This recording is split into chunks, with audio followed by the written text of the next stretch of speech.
Hello everyone. Class 12 physics में हम लोग आज अपना नया टॉपिक स्टार्ट करने वाले हैं जिसका नाम है विद्युत धारिता। और विद्युत धारिता में ही जो डिवाइस यूज़ होती हैं उन्हें क्या बोलते हैं, संधारित्र। जो विद्युत धारिता बढ़ाने के काम आती हैं, विद्युत धारिता के यूज़ करने के लिए जो डिवाइस यूज़ होती है उसे क्या बोलते हैं, संधारित्र, कैपेसिटर। और विद्युत धारिता, इलेक्ट्रिक कैपेसिटी। सो जैसे एक यहाँ पे आपको एक इलेक्ट्रिक कैपेसिटर का एक डायग्राम दिया हुआ है। ये एक समांतर प्लेट, पैरेलल प्लेट कैपेसिटर है, समांतर प्लेट संधारित्र। इसमें हम लोग पहुंचेंगे, लेकिन उसके लिए हमें पहले पता होना चाहिए कि धारिता क्या होती है। शुरू करते हैं। वैद्युत धारिता। किसी चालक को दिए आवेश Q तथा उसके कारण चालक के विभव में होने वाली वृद्धि के अनुपात को उस चालक की वैद्युत धारिता कहते हैं। इसे कैपिटल C से प्रदर्शित करते हैं। And capital C is equal to small q upon b, where small q is the amount of charge and capital V is the potential.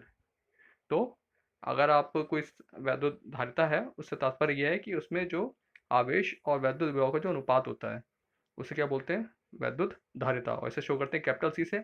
इसकी यूनिट होती है फैरेड अथवा कूलाम प्रति वोल्ट। नीचे विमी सूत्र दे रखा है, अच्छी बात है, लेकिन अगर बेटर होगा आपको डायमेंशनल एप्लीकेशन जो चैप्टर आप लोगों ने अपने 11th क्लास में पढ़ा हुआ है उनको यूज़ करके इसकी डायमेंशन निकालना आपको आता हो, क्योंकि हर किसी की डायमेंशन याद रखना पॉसिबल नहीं होता है। ये डायमेंशंस अपने आप धीरे धीरे प्रैक्टिस करने पे याद हो जाती हैं। तो डायमेंशंस हमेशा क्लास 11th में जैसे आप लोगों को सिखाया गया है, विमा निकालना, विमी सूत्र निकालना, उसकी मदद से आपको निकालने आना चाहिए। फिलहाल आगे चलते हैं। इसी में आगे एक टॉपिक आता है कि किसी विलगित गोलीय चालक की धारिता। विलगित मतलब आइसोलेटेड। आइसोलेटेड आइसोलेटेड मतलब जो एक अलग, बिल्कुल ही और तरह के चीज़ों से अलग रखा हो, जहाँ पे और कोई उसके मतलब नेबरहुड में कोई भी चीज़ ना हो, कोई इलेक्ट्रोमैग्नेटिक चीज़ ना हो, तो उसे बोलेंगे विलगित गोलीय चालक। और ऐसे गोलीय चालक की धारिता क्या होती है, गोलीय चालक है, देखिए ध्यान रखिएगा, गोल है तो उसकी कोई ना कोई रेडियस होगी, तो उसकी धारिता होगी C is equal to 4 pi epsilon not capital K upon capital K R, where 4 pi epsilon not R the usual constants and capital K उसके चारों ओर माध्यम का परावैद्युतांक है and capital R is the radius of that capacitor, जो भी आप गोली चालक है उसकी त्रिज्या। तो ये उसका फॉर्मूला है बेसिक। अब वायु में गोली चालक की धारिता, अगर मान लीजिए जहाँ पे कोई माध्यम, जैसे यहाँ पे कहा गया कि परावैद्युत माध्यम क्या है, कैपिटल के है। अगर मान लीजिए वायु है तो वायु में के की वैल्यू क्या होती है, 1। उस केस में चालक की धारिता क्या होगी, सबसे ऊपर जो लिखा हुआ है capital C not is equal to 4 pi epsilon not R. Then आप एक रिलेशन बना सकते हैं, C को C अपॉन C नॉट से डिवाइड कर दीजिए, तो यहाँ पे K मिल जाएगा आपको, यानी एक रिलेशन मिल गया C not is equal to K। Okay. यानी अगर आप किसी माध्यम में रखा हुआ परावैद्युत माध्यम में, तो वहाँ पे जो धारिता होगी वो वायु में धारिता का कैपिटल K टाइम्स होगी। तो ये यहाँ से कंक्लूड हो जाता है। इसके बाद एक टॉपिक आता है आवेशित गोलीय चालक की स्थित ऊर्जा। यस, वेरी इंपॉर्टेंट, कि किसी आवेशित चालक की स्थित ऊर्जा से क्या मतलब है। तो किसी चालक को आवेशित करने में किए गए संपूर्ण कार्य को आवेशित चालक की वैद्युत स्थितिज ऊर्जा कहते हैं। इसे कैपिटल यू से प्रदर्शित करते हैं। किसी भी चालक के अंदर स्थित ऊर्जा होती है। देखिए, स्थित ऊर्जा के बारे में आपको पता है कि किसी विशेष स्थिति या अवस्था के कारण जो किसी वस्तु में जो कार्य करने की क्षमता या जो ऊर्जा संचित हो जाती है उसे स्थित ऊर्जा कहते हैं। अब यहाँ पे चालक के अंदर जो आवेश आप भर देते हैं या स्टोर कर देते हैं, उस चार्ज के अंदर भी कुछ कार्य करने की क्षमता होती है। ये आप ऐसे समझ सकते हैं, जैसे कैसे, जैसे हम किसी ऑब्जेक्ट को जमीन से उठाते हैं तो हमें कुछ वर्क करना पड़ता है, वर्क उस ऑब्जेक्ट में एनर्जी की फॉर्म में सेव हो जाता है। ऐसे ही हम किसी कैपेसिटर में जब चार्ज स्टोर करते हैं, तो ऐसे ही नेक्स्ट कोई भी चार्ज इसमें स्टोर करने के लिए पहले वाला जो चार्ज है उस पर क्या होता है, एक बल लगाता है, प्रतिकर्षण बल। तो आपको चार्ज स्टोर करने के लिए भी एनर्जी यूज़ करनी पड़ती है। वो एनर्जी पोटेंशियल एनर्जी की फॉर्म में सेव हो जाती है, तो वही पोटेंशियल एनर्जी यहाँ पर बताई गई है।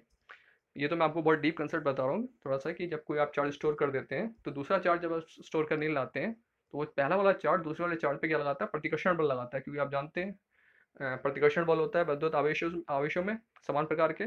तो वो उस प्रतिकर्षण बल के विरुद्ध आपको दूसरा चार्ज फिर उसमें स्टोर करना पड़ता है। वो दो चार्ज स्टोर हो जाते हैं, फिर आप तीसरा चार्ज लेके आते हैं, वो स्टोर करते हैं, तो दो चार्ज जो पहले स्टोर हो गए हैं वो तीसरे चार्ज को अपोज करते हैं।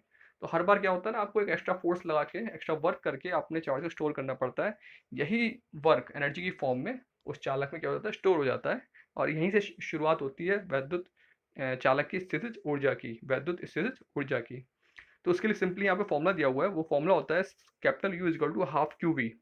अब आप यहाँ पे क्यू की वैल्यू सी भी लगा सकते हैं, तो हाफ सी वी स्क्वायर हो जाएगा, या वी हटा के वी की यहाँ पे क्यू अपॉन सी रख सकते हैं, तो क्यू स्क्वायर अपॉन सी हो जाएगा। यहाँ पे 3 फॉर्मूले दिए हुए हैं आपको, इस तीनों आपको आ जाएंगे, आप एक भी याद कर लीजिए, U is equal to half Q V, और एक फॉर्म जो आपको रिलेशन पता ही है, Q is equal to C V, उसको लगा लगा के बाकी ये 2 फॉर्मूले बन सकते हैं। इसी में आगे आता है 2 विलगित आवेशित चालकों को परस्पर एक चालक तार से जोड़ने पर उभयनिष्ठ विभव, कॉमन पोटेंशियल और ऊर्जा ह्रास, एनर्जी लॉस का जो एक यहाँ पे फॉर्मूला दिया हुआ है, ये फॉर्मूला इंपॉर्टेंट है और इनके डेरिवेशंस भी इंपॉर्टेंट है, इनको हम अलग क्लास में डिस्कस करेंगे। एक टॉपिक आता है परावैद्युत पदार्थ, वह पदार्थ जिनके अणुओं में इलेक्ट्रॉन नाभिक के साथ दृढ़ता पूर्वक बंधे होते हैं परावैद्युत पदार्थ कहलाते हैं। उदाहरण के लिए रबड़, कांच, अभ्रक आदि। तो कुछ ऐसे पदार्थ होते हैं जिनके अणुओं में इलेक्ट्रॉन नाभिक के साथ दृढ़ता पूर्वक बंधे होते हैं, परावैद्युत पदार्थ कहलाते हैं।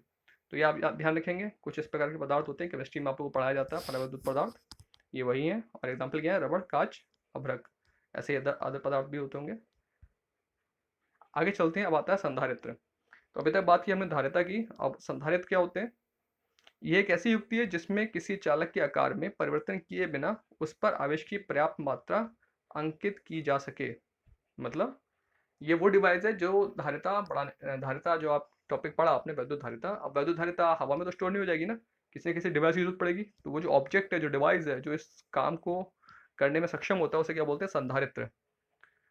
तो संधारित्र डिफरेंट शेप्स के होते हैं, डिफरेंट साइजेस के होते हैं, तो वो अलग एक टॉपिक है, वो हम देखेंगे। तो आपको पता है, आपको इतना बता दिया गया कि संधारित्र क्या होती है, जिसमें आप आवेश को स्टोर करते हैं। अब जैसे यहाँ पे जैसे हमने शुरू में एक डायग्राम दिखाया था आपको, वो क्या दिखा दिया, समांतर प्लेट संधारित्र। यहाँ पर वही टॉपिक आ गया, समांतर प्लेट संधारित्र की धारिता, capital C is equal to K epsilon naught A upon D, और फेरेड इसकी यूनिट है ही। यदि K is equal to 1 then C naught is equal to epsilon A upon D. So ये तो बात हो गई यहाँ पे समांतर प्लेट संधारित्र की धारिता का फॉर्मूला जो आ गया। अब ये फॉर्मूला आया कैसे है, ये इन्हीं पे कैसे डिपेंड करता है, ये हमारा एक टॉपिक बनता है। इस टॉपिक के लिए हमें एक और वीडियो, जो हम नेक्स्ट अपना वीडियो अपलोड करेंगे, उसमें इस टॉपिक के बारे में विशेष तौर पे बात करेंगे। जो हमने आपके सामने डायग्राम शो किया था कि समांतर प्लेट संधारित्र जो दिया हुआ है, ये इसमें जिसका फॉर्मूला है वो कैसे इन 3-4 क्वांटिटी पे डिपेंड करता है। तो इसके लिए हम नेक्स्ट वीडियो में बात करेंगे। अभी आप इतना तैयार रखिए, अच्छे से समझ के रखिए, फिर हम आप लोग से नेक्स्ट क्लास में मिलते हैं। तब तक के लिए धन्यवाद, थैंक यू।